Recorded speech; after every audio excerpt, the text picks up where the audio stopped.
নমস্কার বন্ধুরা, welcome back to my channel Labani's cook and ব্লগে সকলকে স্বাগত জানিয়ে আজকে আরও একটা নতুন ভিডিওর সঙ্গে তোমাদের সঙ্গে হাজির। তো চলো তোমাদের সাথে আজকে সকাল সকাল ব্রেকফাস্ট থেকে শুরু করে সকালের সমস্ত কাজকর্ম তোমাদের সাথে আজকে শেয়ার করব।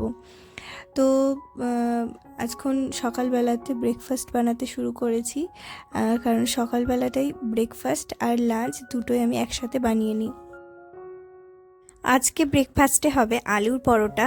তার জন্য কয়েকদিন ধরে আমার ছেলে আর কি বায়না করছিল আলুর পরোটার জন্য, তো আমি ভাবলাম আজকে চলো আলুর পরোটা বানানো যাক। কালকে আমি অনেকটা আলু সেদ্ধ করে রেখেছিলাম, কারণ আগের দিনই ভেবে রেখেছিলাম যে আলুর পরোটা করব সকালে। তো সেই কারণে আলুটা সেদ্ধ করা থাকলে কাজটাও অনেকটা এগিয়ে থাকে। তো আলুটা সেদ্ধ করা ছিল, এখন সকালবেলাতে আলু মেখেও রেখেছিলাম, কারণ এই যে নতুন আলুগুলো এখন উঠেছে সেগুলো আর ঠান্ডা হয়ে গেলে না চটকাতে খুব অসুবিধে হয়, কীরকম শক্ত শক্ত হয়ে যায়। তো যেই কারণে চটকেই রেখেছিলাম। এখন ওটাকে তেলের মধ্যে দিয়ে মশলা টশলা দিয়ে একটু ধনেপাতা দিয়ে ভালো করে নাড়িয়ে চাড়িয়ে নেব। আর আলুর মধ্যে একটু সাদা সাদা তোমরা দেখতে পাচ্ছিলে, তো যেটা হলো ছানা। অনেকটা দুধ ছিল, 2 প্যাকেট মতো, তো এক্সপায়ার হয়ে গেছিলো, তাই আর খাইনি, ওটাকে ছানা বানিয়ে নিয়েছিলাম। আর সেই ছানাটাই খানিকটা আমি আলুর মধ্যে অ্যাড করলাম। আলুতে তো সেরকম কিছু থাকে না, তো যেই কারণে আর কি ছানাটা একটুখানি অ্যাড করে দিলাম। তো ভীষণ টেস্টিও হয়েছিল খেতে ছানাটা দেওয়ার ফলে। আর ওপর থেকে একটু ধনেপাতা ছড়িয়ে এখন এই যে বেলে নিচ্ছি। বেলার সময় আমি আটা ইউজ করি, আর কখনো কখনো ছাতুও ইউজ করে থাকি। ছাতুটা এই শীতকালটায় খাওয়া হয় না, তো যে কারণে আর কি ছাতুটাই আর কি এই বেলার সময় ইউজ করে ফেলি, কারণ অনেকটা ছাতু ছিল খারাপ হয়ে যাবে। তো ব্রেকফাস্টের পরে খাওয়া দাওয়ার ওদেরকে দিয়ে দিয়েছিলাম, আমার খাওয়া হয় না। আমি সমস্ত রান্নাবান্নাটা কমপ্লিট করি তারপরে খাই, কারণ ব্রেকফাস্টটা বানিয়ে নিই তারপরে লাঞ্চটা বানিয়ে ফেলি। তো লাঞ্চে একটা হয়তো ডাল বা সবজি বা সয়াবিন আলু বা পনির যেটা হয় সেটা, তার সাথে একটা সবজি বা ভাজা এরকমই কিছু করে থাকি। খুব একটা প্রচুর 4-5 রকমের পদ সেরকম বানানোর সময় হয় না, তো ভীষণ তাড়াহুড়ো থাকে, তো যে কারণে ভিডিওটা তখন করিনি। লাঞ্চের লাঞ্চগুলো পুরোপুরি বানিয়ে নিয়েছি, ওদেরকে অফিসে টিফিন প্যাক করে দিয়েছি, তারপরে আর কি অফিস চলে যাওয়ার পর খাওয়া দাওয়া করে নিই। তারপরে এই যে বাসন মাজতে শুরু করেছি, কারণ কিছুদিন হলো আমার একজন হেল্পিং হ্যান্ড ছিল, তো সে আর কি ছেড়ে দিয়েছে।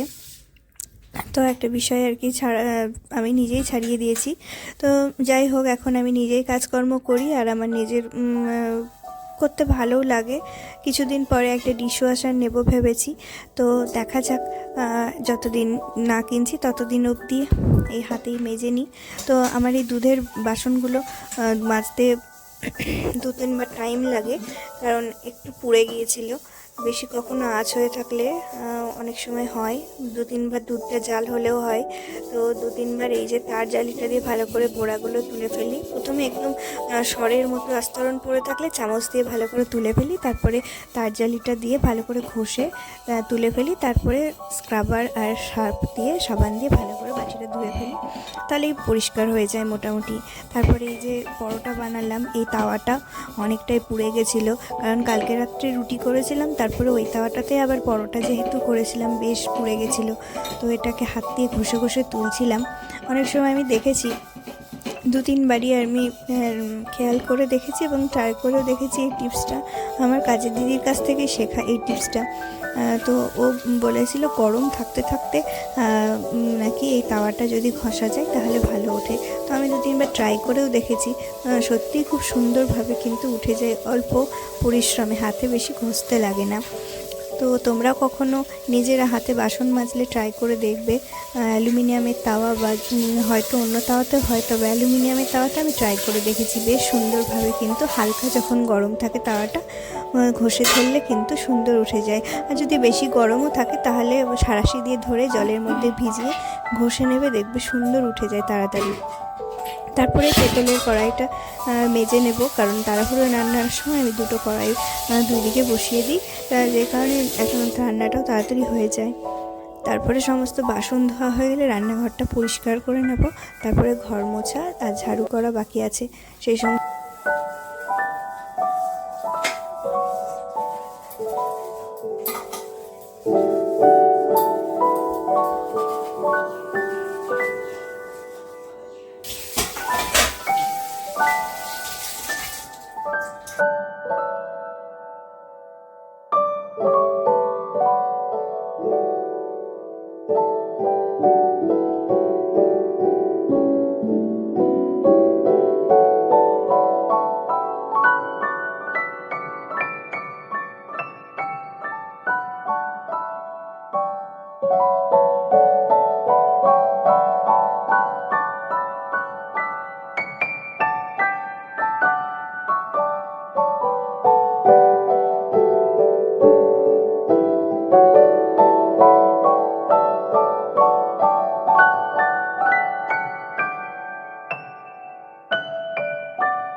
তো গ্যাস ওভেন মোছা হয়ে গেলে মানে বাসন ধোয়া, গ্যাস ওভেন মোছা সমস্ত কিছু কমপ্লিট হয়ে যাওয়ার পর একদম লাস্টে এই যে আমার ইয়েটা দেখছো মানে সেলফ যে মানে কি পাল্লাগুলো রয়েছে, এই পাল্লাগুলোর এই হ্যান্ডেলগুলো হলো একটু ফ্ল্যাট, মানে যখন রান্না করি তখন এর মধ্যে আটার গুঁড়ো টুড়ো পড়ে, তো ভালো করে ফাইনালি মুছে নিই আমি লাস্টে। তো প্রতিদিন হয়তো মোছা হয় না, কোনো দিন মানে একদিন দুদিন বাদে আমি কি মুছে নিই।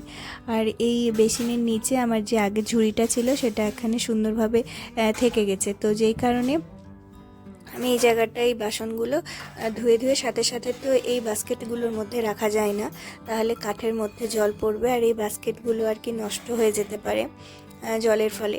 তো যেই কারণে আমি শুকনো বাসন শুকিয়ে গেলে তারপরে এখানে তুলে রাখি। তো ওইখান থেকে বাসনগুলো সব এখানে গুছিয়ে রাখছিলাম। তারপরে ওই ঝুড়িটার মধ্যে যে সমস্ত বাসন এখন ধুলাম সেগুলো আবার রেখে দেবো।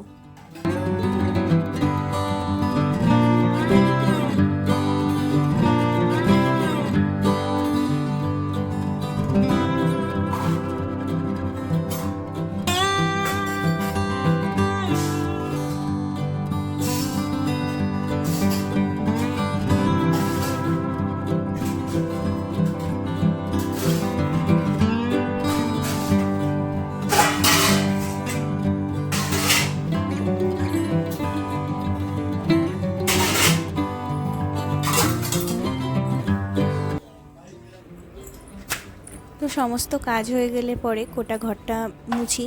আর কোনো দিন যদি সকালবেলায় ঘরটা মুছে ফেলি, তো যে এরিয়াটায় কাজ করি সেই এরিয়াটায় আর কি মানে রান্নাঘর ডাইনিং যে এরিয়াটায় কাজকর্ম হলো সেই জায়গাটা মুছে নিই।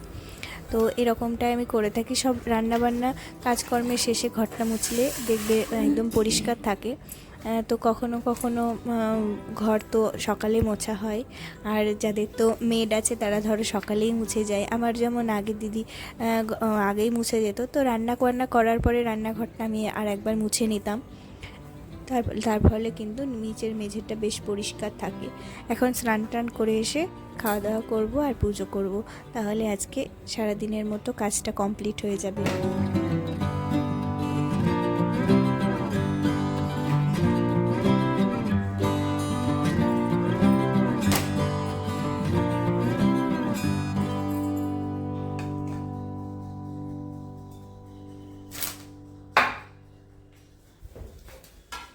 তো আজ ভাত আমি প্লেটে রেডি করে রেখেছিলাম, আর আজকে দুপুরবেলায় রান্না করেছিলাম হলো পালং শাক করেছিলাম আর একটু আলু করলা ভাজা করেছিলাম, আর তার সাথে একটু বাঁধাকপির তরকারি আর ডাল ছিল। এটুকুনি আমার সাদামাটাই সিম্পল রান্না হয়।